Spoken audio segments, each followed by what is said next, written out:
Tiba-tiba si Zaliani pun terasa yang bunyi itu. Assalamualaikum, bertemu lagi dekat channelku FR Zimi Channel. Oke, macam biasa hari ini aku mau ceritakan tentang seram untuk kamu. Jadi sebelum pergi dekat cerita seram nih, aku mau kasih nasihat kamu lah. Siapa-siapa ada masalah sakit jantung ataupun kena mengena dengan jantung, please jangan tengok. Boleh tengok, tapi kasih jauh tuh telepon ataupun dengar, cara paling bagus.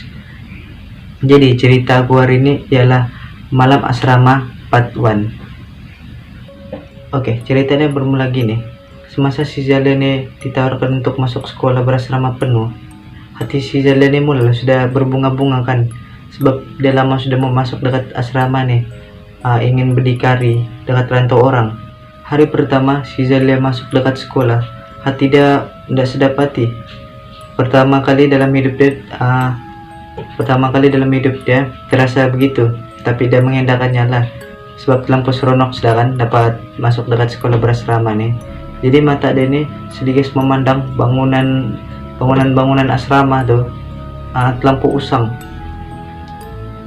Kata kawan-kawannya, sekolah tuh dibina dekat bekas markas tentara Jepun. Suatu malam, masa semua penghuni dekat asrama tuh sedang diulik mimpi, tiba-tiba si Zaliani dikejutkan dengan suara orang berkawat dekat padang dorang. Dia yang coba untuk melelapkan mata dia, tapi tidak dapat.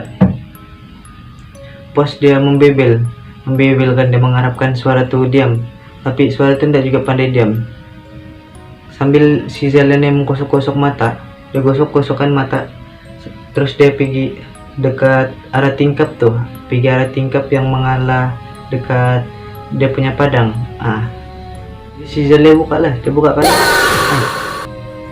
suara bukan main kuat, dia bilang, tapi mana orangnya, ujar si Zaliani di dalam hati.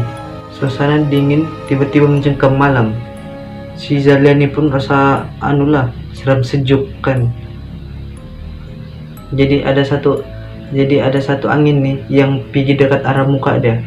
Terus tangan dia pun cepat-cepat tutup tuh tingkap. Dia tutup kan, mengairankan si Zaliani. Tidak salah seorang pun kawan-kawannya yang terjaga.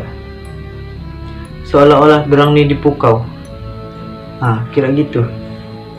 Belum sempat si Zaliani tertidur, satu kali lagi dia dikacau. Kedengaran dekat telinga dia tapak kaki, bunyi tapak kaki yang sedang berjalan dekat luar bilik dorang sambil mengeret rantai. Seolah-olah mangsa tahanan yang dirantai kakinya. Tiba-tiba si Zaliani pun terasa yang bunyi itu betul-betul berhenti depan pintu dorang. Kedengaran bunyi pintunya dibuka. Jelas di ruang mata si Zaliani sesusuk tubuh yang setinggi pintu dom yang sedang berdiri dekat pintu dorang tuh. Si Zaliani pun rasa takut habis sudah. Terus dia hampir menjerit, sebab tuh benda kan dia mulai melangkah masuk dekat bilik dorang.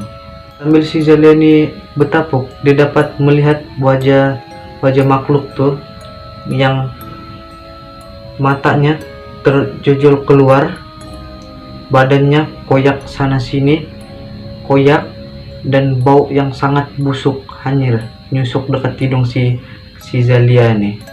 Hati si Zaliani pun rasa berdebar lagi bila dia dapat lihat yang makhluk tuh coba memegang kawannya. Dia pun coba kasih bangun kawannya nih, tapi suara dia nih macam tersangkut dekat kerongkong. Si Zaliani pun macam tiada tenaga sudah, dia tidak berdaya sudah kan.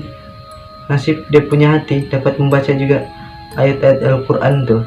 Pas tuh makhluk coba memegang kawannya nih, tapi tidak dapat, dan tiba-tiba tuh makhluk pun hilang begitu ya. Nah, satu sekolah ini dikejutkan dengan si Zalia nih, sebab dia tidak bangun lagi dari tidurnya. Terus si Zalia pun dibawa pergi hospital.